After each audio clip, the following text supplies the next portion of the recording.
Ayan, may galawang shout out, guys. Isang magandang gabi sa ating lahat. Ayan, isang maulang gabi. So, ito na guys, makikita nyo ang ating thumbnail. Red Noveno versus Sangkay Launch TV. Yan, ops, teka muna. Medyo nagkakainitan sila guys, no? At respetuhin muna natin yung appointed president ng panggulo sa mga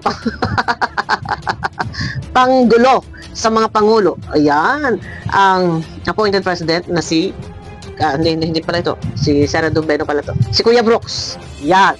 Ay ano ni? Sa kagalang-galang at kapitagtigap. Teka. Nabubulol tayo.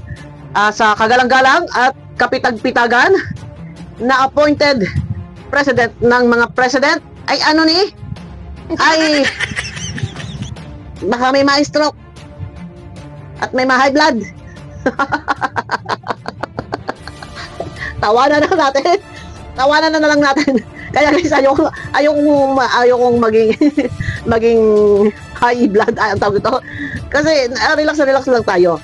Ano ni? Mr. Panggulo. Ay baka maaayos mo ang problema kay Red Noveno at kay Sangkay na nagkakainitan. Ay ikaw na ang pangulo ng mga pangulo o panggulo.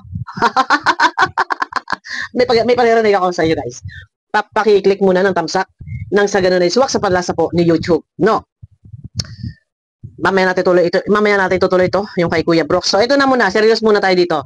At bigyan muna natin ng konting reaction yung kay Sangkay na ito ay may reaction. So may nabanggit dito si Sangkay na kumbaga sabihin natin parang advisor ni Kuya Brooks o ng appointed president advisor sila Red Noveno at sila Ma'am Lorny.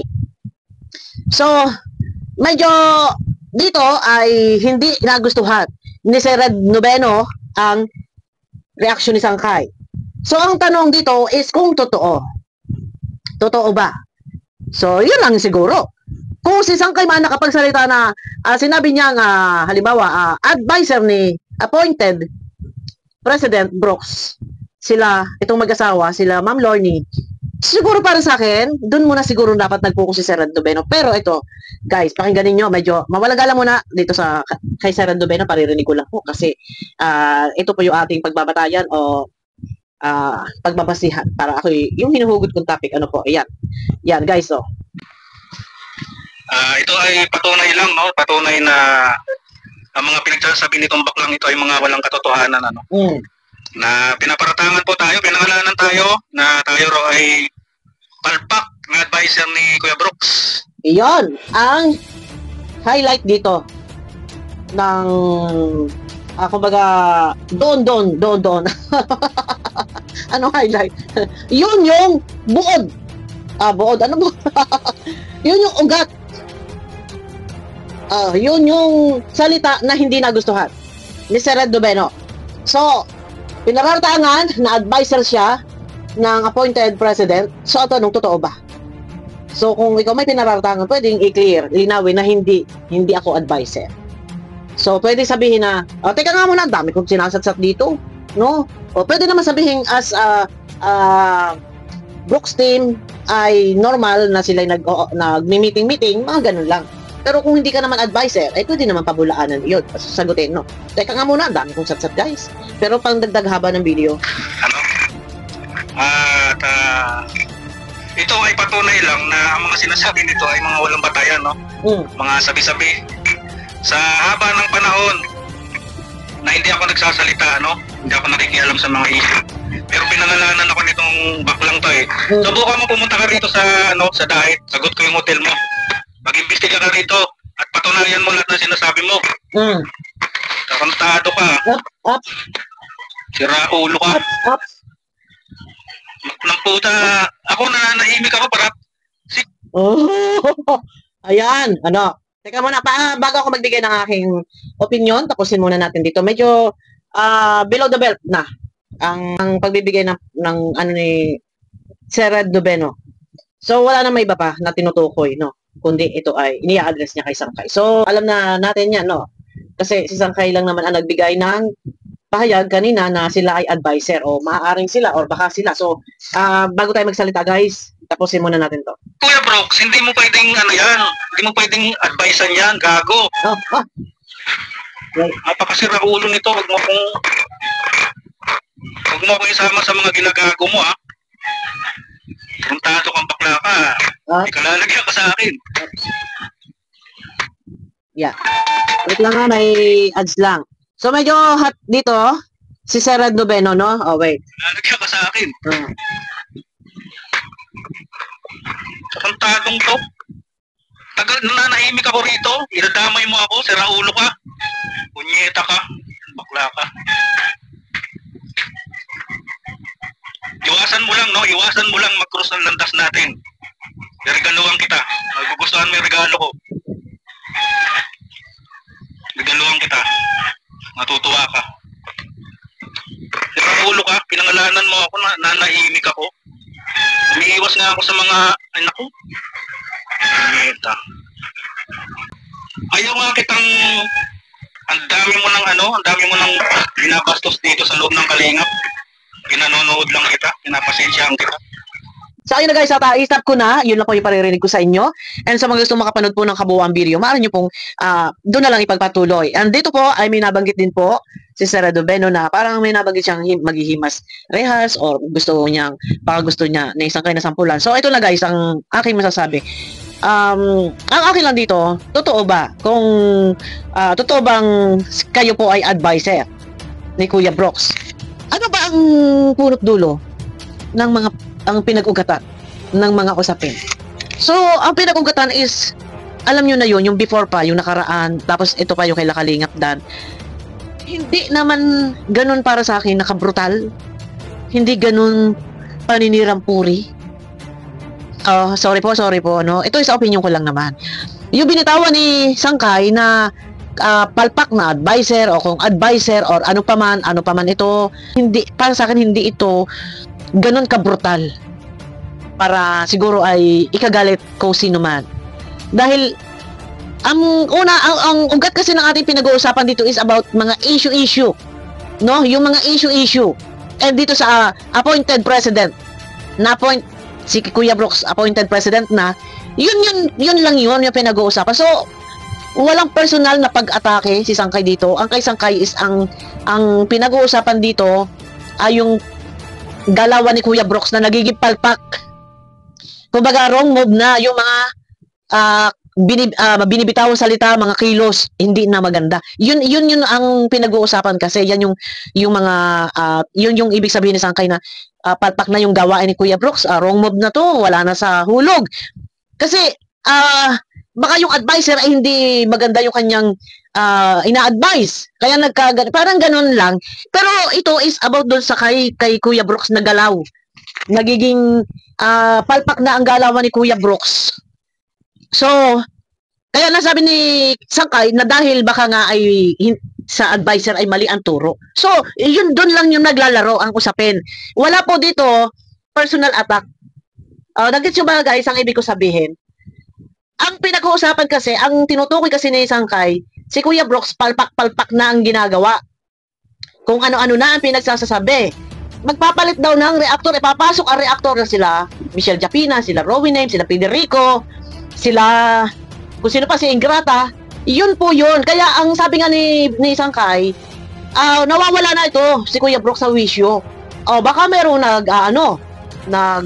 advice o baka may advisor o yung baka advisor itong mag-asawa nga sila Ma'am Lorne. So yun lang yun, doon umiikot yun. In-explain ko lang ito lang, wala po doon na personal attack si Sangkay, no? Hindi sa personal nila. Kung hindi doon umiikot na bakit nga baga si Kuya Brooks kukuha ng mga reaktor na maaaring maipalit, no? Sila Federico, sila Michelle Japina, sila Ingrata. So kaya napasabi siguro si Sangkay na baka na mali na yung advice o yung mga socho ba sol-sol ng mga nasa paligid yung kasama. Kaya siguro si Sangkay nakapagbitaw ng ganung salita. So, naiintindihan ko naman kay Serad Noveno na kung magalit siya, so normal dahil tayo naman ay normal, meron tayong damdamin na nagagalit, minsan natutuwa, subog-so ng galit. So, naiintindihan. normal, taglay natin na magalit. So, okay lang yan, nagagalit. Pero, yung salita kasi ni Sir Red Noveno is medyo personal ang iyong press back kay Sangkay. So, kung i-analyze po natin, si Sangkay wala pong personal attack sa inyong buhay. So ito guys, ina-analyze ko lang ina-analyze natin. Ngayon ko lang din nakita, narinig na si Sangkay ay pinangalanan sila Sir Red Noveno. Pero, kumbaga, ang pinag-uusapan kasi diyan sa vlog ni Sangkay, ito yung galaw ni Kuya Brooks na palpak na, wala na sa hulog, wala na sa ayos. No? Parang, ano na, kumbaga, labo-labo na yung ginagawa. Dahil kukuha ka ng mga reaktor eh. Sila Michelle Japina, sila Federico, na kung sino pa yung kalaban na bumabati ko sa Kalingap. Kaya si Sangkay nakapagsalita na, kasi nga may nasa paligid. May mga kasama. So siguro baka nagmi-meeting sila na ganito. Ilihis natin, strategy natin to. Sabihin na kukuha tayo ng reactor. Siguro maaari may mga ganong eksena, mga ganong pag divert ng issue, pag twist ng issue. So sabihin na, sige, para maasar ang mga reaktor, papasok ang mga kalabang reaktor. Yung mga ganong tipo, ayun. So, sabi ko nga yung kay Sir Red Noveno, tayo naman kasi normal nakakaramdam tayo ng galit, ng inis, ng pikon. Yun. Ang nakita ko lang dito, parang pikon. Yan. Pasensya na kay Sir Red Noveno, ano. Dito, normal kasi, ano, na merong ganitong mga video dahil mga reaktor. So, kung ikaw man po ay nahagip ni Sangkay, hindi po maiiwasan yan kay Sir Red Noveno dahil ikaw po ay nasa kampo po ni Kuya Brooks. Ito iano ko lang to ina-analyze ko lang to. Hindi po maiiwasan na mahagip ka. Kasi naandyan ka sa kampo sa baluarte ni Kuya Brooks at ikaw ay Team Brooks. So, maaaring may pitik. Yun na yun, yung sinasabi kong pitik na masabi or nasabi ni Sangkay na advisor. So maaaring hindi rin maiiwasan na kayo naman din po ay siguro nag-uusap-usap, teamwork kayo, no? Team Brooks. So kailangan teamwork talaga, may mga plano, no? Hindi talaga maiiwasan yun. So expected po natin kay Sir Red Noveno, expected na po natin yan na kayo dahil kayo ay nasa Team Brooks, mahahagip at mahahagip. Pero hindi naman po personal yung pag-atake ni Sangkay. Ito ay patungkol pa rin, naglalaro, umiikot pa din doon sa usapin na issue. Ito kay Kuya Brooks na appointed president na maglalapag ng rules kung magpapasok ng mga reaktor, sila Michelle Japina, kung sino-sino pa. So nandun lang umiikot. Doon lang po umiikot si Sangkay. Hindi po personal yung atake sa inyo. So normal, mahahagip ka po dahil ikaw po ay kasama sa team ni Kuya Brooks, kaalyado ka. And meron nga po lumabas na screenshot na President Kuya Brooks, Vice President Bobby TV, Treasurer Rhea Olarte, tama ba? Secretary Loini, nandiyan pa si Nathan Cute, nandiyan pa si Dr. Love, si Sir Red Noveno, sorry na, hindi ko, tingnan ko lang yung sa last part kung si Sir Red Noveno hindi ko na lang lalabas yung screenshot. So, normal po yon. Expected po natin yan, dahil kayo po ay kasama sa Team Brooks and nandiyan din po kayo na sa tuwing nagla-live. Kung natatandaan niyo po, Sir Red Noveno, yung mga pang-asar din po ninyo noon na may black eye kayo pareho ni Kuya Brooks. So, maganda, good vibes kayo doon. Alam ko namang nandiyan din kayo na kasama. Maaaring nakakapag-usap-usap din po kayo patungkol sa mga bagay na kung ano yung pinagdadaanan ng Kalingap sa ngayon. So, sabi ko nga sa inyo, ang usapin kung bakit nakapagsalita si Sangkay, ito ay dahil sa mga naibubulalas or nailalabas ni Kuya Brooks na mga salita na ito ay wala na sa lugar. So, sino ang maaaring may nag-advise o ganito, sabihin mo, ganito.